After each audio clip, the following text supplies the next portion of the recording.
எல்லோருக்கும் வணக்கம். எல்லோரையும் வேர்ல்ட்ஸ் பெஸ்ட் தமிழ் சேனலுக்கு வரவேற்கிறோம். இந்த காணொளியில் நாம் பார்க்கவிருப்பது general studies 9th science test number 1க்கான காணொளி. இந்த காணொளி பார்த்தீங்கன்னா குரூப் 2, குரூப் 2A மற்றும் குரூப் 4 ஆகிய தேர்வுகளுக்கு மிக முக்கியமானது. அது மட்டும் இல்லாமல் போட்டித் தேர்வுகள் எங்கெங்கே போட்டித் தேர்வுகளில் சயின்ஸ் எங்கே பிரதானமாக அமைதோ எங்கே வருதோ கேள்விகள் அங்கே பார்த்திங்கன்னா இந்த வீடியோ ரொம்ப ரொம்ப முக்கியம். முதல் கேள்வி, சரியான ஒன்றை தேர்ந்தெடு. சரியான ஒன்றை தேர்ந்தெடு.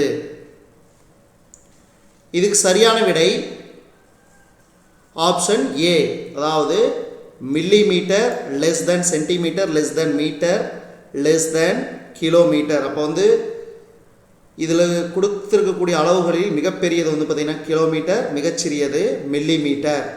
அடுத்து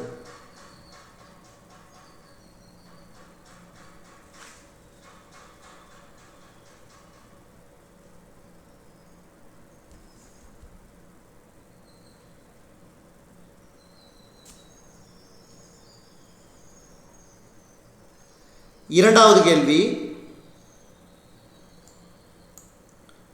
அளவுகோல், அளவிடும் நாடா மற்றும் மீட்டர் அளவுகோல் ஆகியவை கீழ்கண்ட எந்த அளவை அளவிட பயன்படுகின்றன? அளவுகோல், அளவிடும் நாடா மற்றும் மீட்டர் அளவுகோல் ஆகியவை கீழ்கண்ட எந்த அளவை அளவிட பயன்படுகின்றன? இதுக்கு சரியான விடை ஆப்ஷன் டி, நீளம். அடுத்து மூன்றாவது கேள்வி, ஒரு மெட்ரிக் டன் என்பது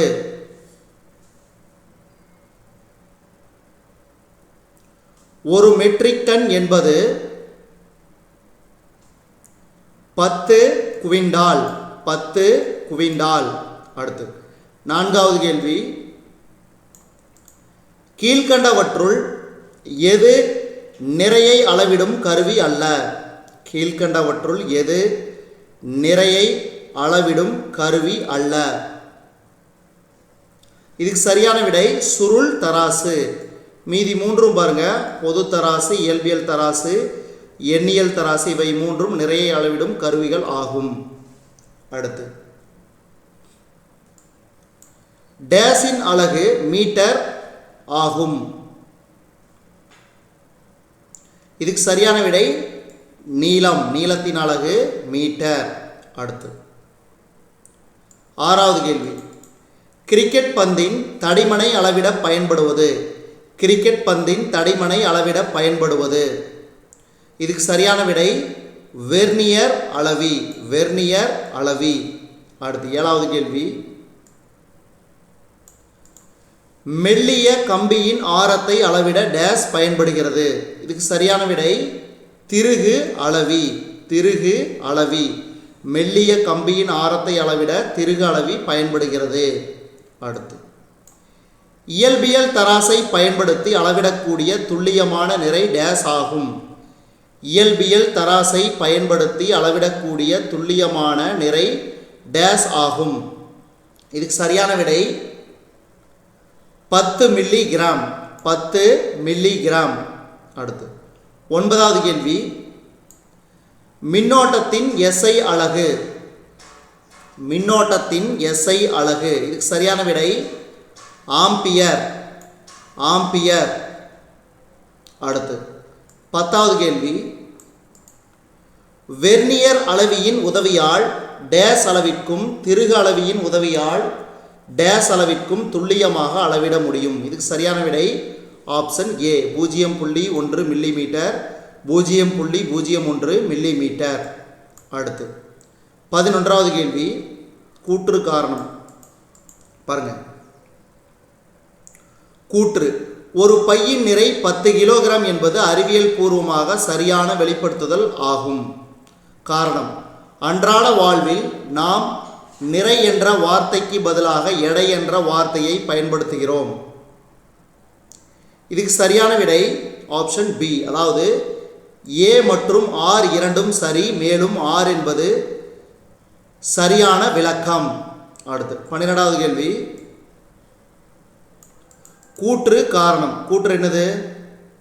அதாவது 0 டிகிரி செல்சியஸ் சமம் 273.16 கெல்வின். நாம் அதை முழு எண்ணாக 273 கெல்வின் என எடுத்துக்கொள்கிறோம். செல்சியஸ் அளவை கெல்வின் அளவிற்கு மாற்றும் போது 273ஐ கூட்டினால் போதுமானது. இதுக்கு சரியான விடை ஏ மற்றும் ஆர் இரண்டும் சரி, மேலும் ஆர் என்பது சரியான விளக்கம். அடுத்து 13வது கேள்வி, கூற்று. 2 வான் பொருட்களுக்கு இடையே உள்ள தொலைவு ஒளியாண்டு என்ற அலகினால் அளக்கப்படுகிறது. காரணம், ஒளியானது தொடர்ந்து ஒரு ஆண்டு செல்லக்கூடிய தொலைவு ஓர் ஒளியாண்டு எனப்படும். இதுக்கு சரியான விடை ஆப்ஷன் பி, ஏ மற்றும் ஆர் இரண்டும் சரி, மேலும் ஆர் என்பது சரியான விளக்கம். ரொம்ப ரொம்ப முக்கியம், ஞாபகம் வச்சுக்கோங்க. அதாவது நான் கொஞ்சம் ஸ்பீடாக போனாலும் நீங்கள் அந்த கேள்வி வரும்போது ஸ்கிப் பண்ணி நீங்கள் ஆன்சர் பண்ணிவிட்டு அதுக்கப்புறம் ரன் பண்ணிங்கனாவே போதும். ஏன்னா நேரம் குறைவாக இருக்குது. குரூப் 2க்கு காணொளிகள் நிறைய கொடுக்க வேண்டியது இருக்குது. அதனால் உங்களுடைய சிரமங்களுக்கு நான் மன்னிப்பு கேட்டுக்கிறேன். நீங்கள் ஸ்கிப் பண்ணி பார்த்துக்குங்க. அடுத்து 14வது கேள்வி, ஒளிச்செறிவின் எஸ்ஐ அலகு. ஒளிச்செறிவின் எஸ்ஐ அலகு கேண்டிலா. கேண்டிலா. அடுத்தது 15வது கேள்வி, கூற்று. வேறு எந்த ஒரு அளவினாலும் குறிப்பிட முடியாத அளவுகளை அடிப்படை அளவுகள் என்கிறோம். காரணம், பரப்பளவு, கன அளவு மற்றும் அடர்த்தி போன்றவை அடிப்படை அளவு ஆகும். இதுக்கு சரியான விடை ஏ சரி, அதாவது கூற்று சரி, ஆனால் காரணம் தவறு. அடுத்து 16வது கேள்வி, மின்தடையின் அலகு. மின்தடையின் அலகு ஓம். அடுத்து 17வது கேள்வி, ஆற்றலின் அலகு ஜூல். ஆற்றலின் அலகு ஜூல். அடுத்து, ஒரு பொருளில் உள்ள பருப்பொருளின் அளவு டேஸ் எனப்படும். ஒரு பொருளின் உள்ள பருப்பொருளின் அளவு. இதுக்கு சரியான விடை நிறை. நிறை. அடுத்து, ஒரு பொருளின் மீது செயல்படும் புவியீர்ப்பு விசை டேஸ் ஆகும். ஒரு பொருளின் மீது செயல்படும் புவியீர்ப்பு விசை டேஸ் ஆகும். இதுக்கு சரியான விடை எடை. எடை.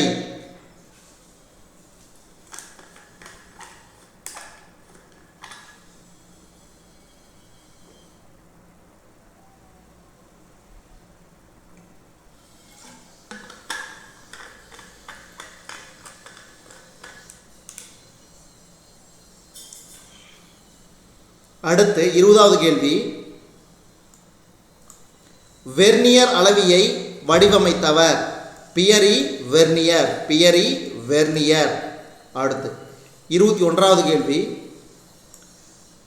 ஒரு ஆங்ஸ்ட்ரம் டேஸ் மீட்டர். ஒரு ஆங்ஸ்ட்ரம் டேஸ் மீட்டர். இதுக்கு சரியான விடை 10⁻⁻10 மீட்டர். அடுத்தது, ஒரு மைக்ரான் என்பது 10⁻6 மீட்டர். அப்போ இது எப்படி எழுதலாம்னா 1/10⁻6 மீட்டர் இந்த மாதிரி எழுதலாம்.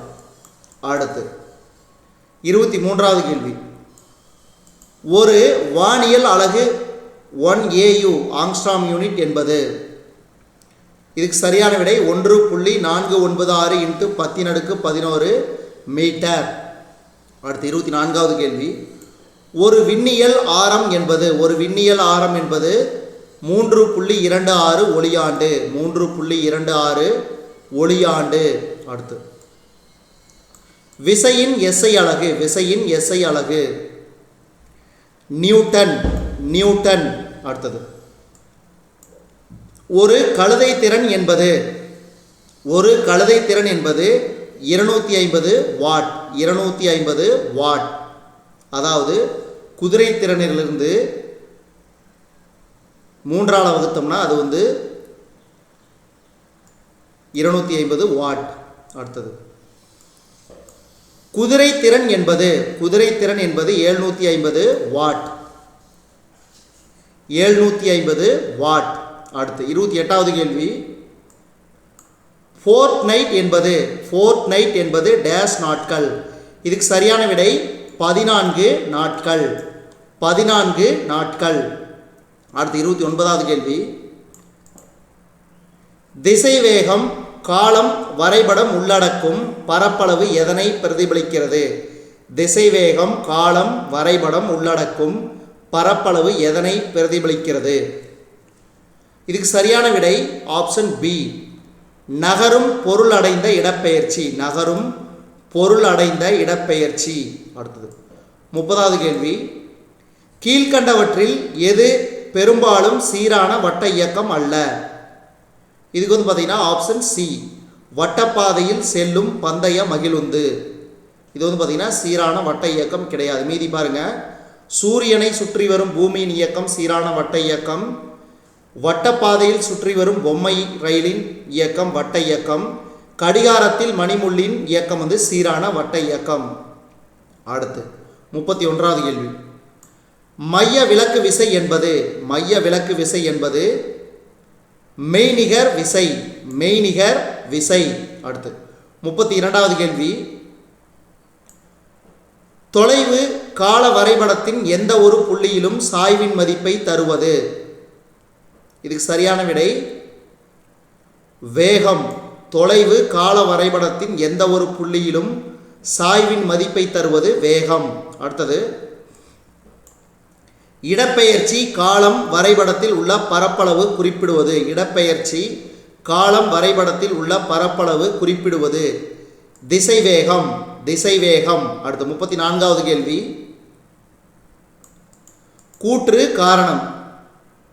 இதுக்கு சரியான விடை வந்து பார்த்தீங்கன்னா ஆப்ஷன் டி, அதாவது கூற்று தவறு ஆனால் காரணம் உண்மை. பாருங்க, ஒரு பொருளின் முடுக்கிவிடப்பட்ட இயக்கம் அதன் திசைவேக அளவு அல்லது திசை மாற்றம் அல்லது இரண்டும் மாற்றம் அடைவதால் ஏற்படுவது. இது வந்து தவறு ஆனால் காரணம் பாருங்க, ஒரு பொருளின் முடுக்கம் அதன் திசைவேகத்தின் அளவு மாறுவதால் மட்டுமே நிகழும். அது திசை மாற்றத்தினை பொறுத்தது அல்ல.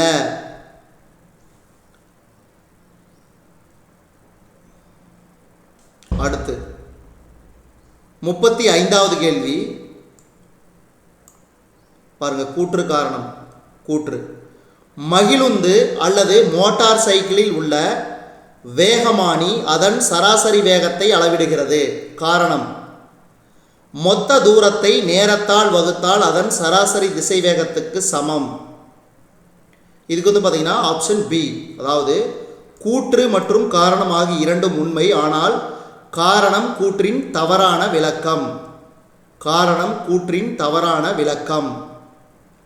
அடுத்து 36வது கேள்வி, கூற்று காரணம். கூற்று, ஒரு பொருளின் இடப்பெயர்ச்சி சுழி, ஆனால் அப்பொருள் கடந்த தூரம் சுழி இல்லை. காரணம், இடப்பெயர்ச்சி தொடக்க நிலைக்கும் முடிவு நிலைக்கும் இடையே உள்ள குறுகிய பாதை ஆகும்.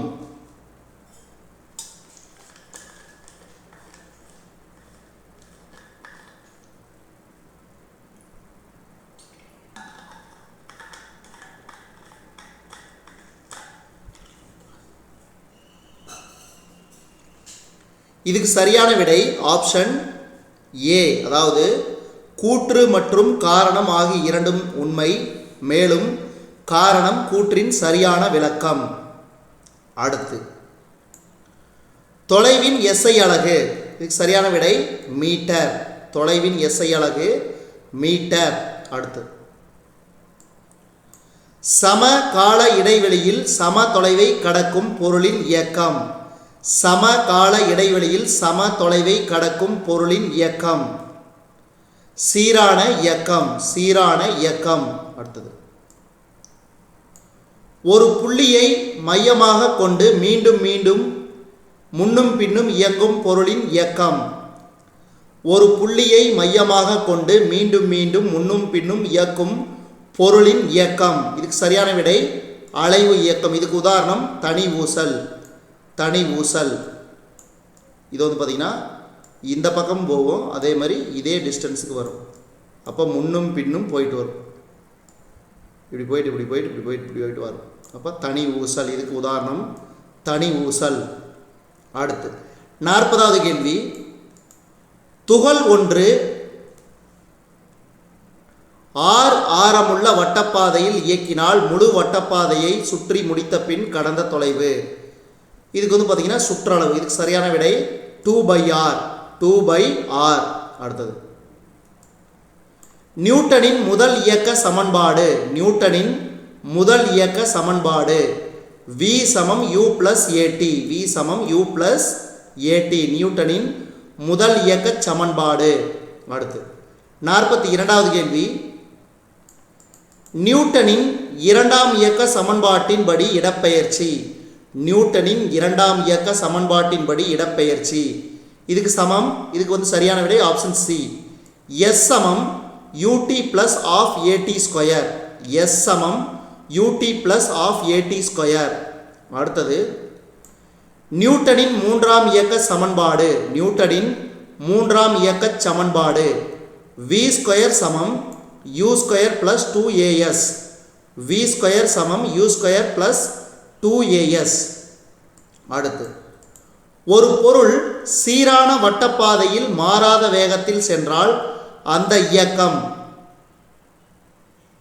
இதுக்கு சரியான விடை சீரான வட்ட இயக்கம்.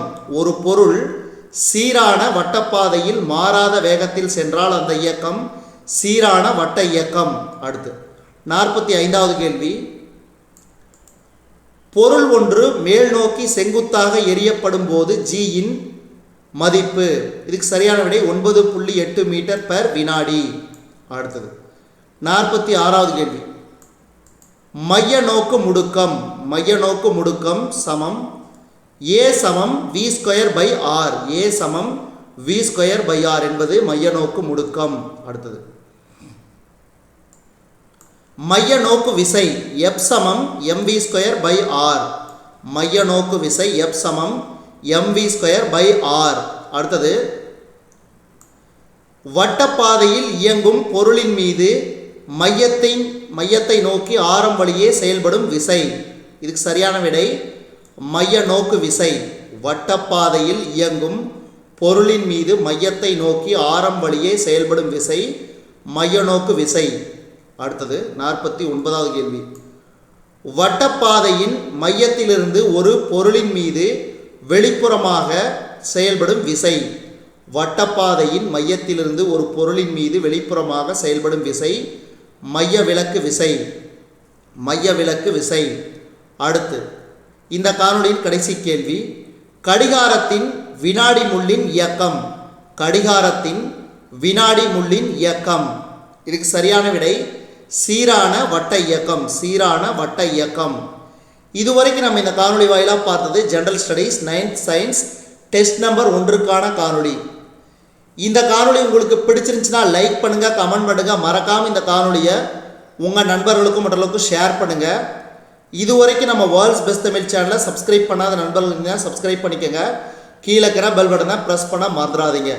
நம்ம வேர்ல்ட்ஸ் பெஸ்ட் தமிழ் சேனலில் general studies 9th science test number 1க்கான காணொளியை நம்ம வேர்ல்ட்ஸ் பெஸ்ட் தமிழ் சேனல் வாயிலாக பார்த்தமைக்கு நன்றி.